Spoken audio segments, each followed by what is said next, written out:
Alam niyo po ba ang mga malas, bawal, isabit or ilagay sa inyo pong hagdanan? Alam niyo mga bossing, ang hagdanan, may ano po kasi ito'y hangganan.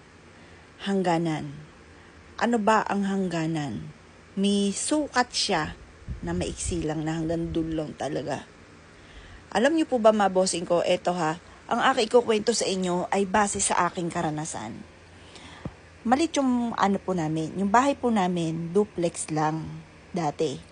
Tapos, yung maliit lang talaga. Ultimo yung mga charms namin, mga picture po namin, wala akong ibang mapaglagyan. Ngayon, ang ginawa ko mga bossing ko, dahil parang space lang talaga, isa may hagdan, no choice ako. Bagamat alam ko, kawikaan ko mga bossing ko ay, hindi yan, wala yan. Ganon mga boss. Doon ko pinagsasabit ang mga picture po namin.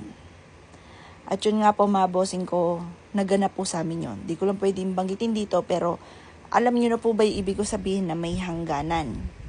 Kumbaga sa buhay natin, may hangganan. Yun sa swerte natin, may hangganan.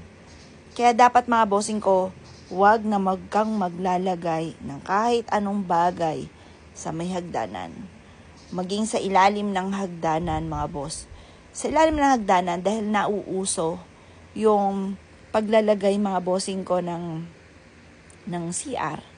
Dahil takaw space kasi mga bossing ko yung CR eh. Pero pag meron kang hagdanan tapos nandun yung CR, kahit papaano, sa space, 'di ba, mga bossing? Kasi marami na ako nabigyan ng ganyang payo, kaso nga lang maliit yung space, kaya parang no choice sila. Basta laging ganyan eh, parang lagi no choice. Kasi ganoon din ako dati, no choice. Ay meron ako sa hagdanan namin, yung mga frame namin.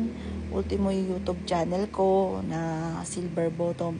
Yung silver at saka gold dun ko nilagay.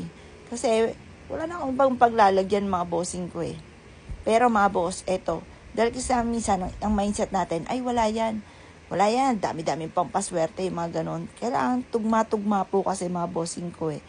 Ngayon, ay meron akong kakilala sa ilalim ng hagdan, naglagay ng CR. Sabi ko, hindi po maganda sa may ilalim ng hagdan. Kasi nagkakaroon ng mga problema, lalo na sa mga anak, or may mga third party, mga bisyo, masasakit ang ulo, karamdaman. Totoo po yan mga boss, at nangyari po yan sa boss ko na basta kung ano man ang mga problema pinagdadaanan, nangyari po sa kanilang pamilya. Asawa yung anak, may mga bisyo, karoon ng karamdaman yung asawa niya. Basta ang dami. Ngayon, nabanggit ko nga po yun. Ang ginawa po nila, dahil malit lang naman talaga yung CR, may CR naman silang iba sa itaas, doon na lamang. Tapos naglagay sila ng CR sa labas. Binago po nila. Alam niyo mga boss, ang dami niyang mga naipundar. Sabi niya, Miss Apple, parang totoo talaga yung sinabi mo na bawal. Kasi pasawa yung anak niya, napakatamad maghanap ng trabaho. Nakagraduate ng college pero batugan maghanap ng trabaho. Parang tumatanda na siyang gano'n, tapos nagkaroon pa ng pamilya. Sa lahat sa kanya naasa. Tapos yung anak, yung asawa niya, nagkaroon ng matinding karamdaman. Tapos, ayun. Tapos nakasurvive yung asawa po niya. Tapos yung anak po niya, naghanap pala ng trabaho, hindi niya alam, sa magandang company pa napadpad. Naging okay ang lahat mga bossing. At ako nga din po mga boss, yung sabi ko nga po sa inyo, ay inalis ko lahat yung mga nasa hagdanan namin. Wala akong nilagay kahit ano. At napaka-epektibo mga boss kasi talagang may ano na. O yan, diyan ka na kumuha.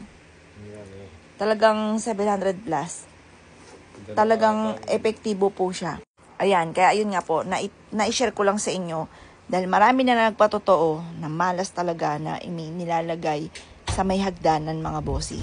Kaya kung ikaw ay isa sa mga may nilalagay sa hagdanan at ikay nadadali ng mga kamalasan, nako, bagu-baguhin nyo na. Dapat walang nakalagay kahit ano man sa hagdanan. Halimbawa ngayon, ang dami mga na-achieve, lumilevel up, gusto mo maglagay sa hagdanan, huwag nyo nang subukan. Babagsak po kayo. Or nagkakaroon ng maraming problema. Kasi, ang hagdanan, may hangganan. Hanggang dyan lang talaga. Kaya kung gusto nyong mag-grow, or gusto nyong humaba ang buhay, Huwag niyong lalagyan ng kahit anuman, family picture or kahit anuman ang inyong hagdanan kasi malas po yun.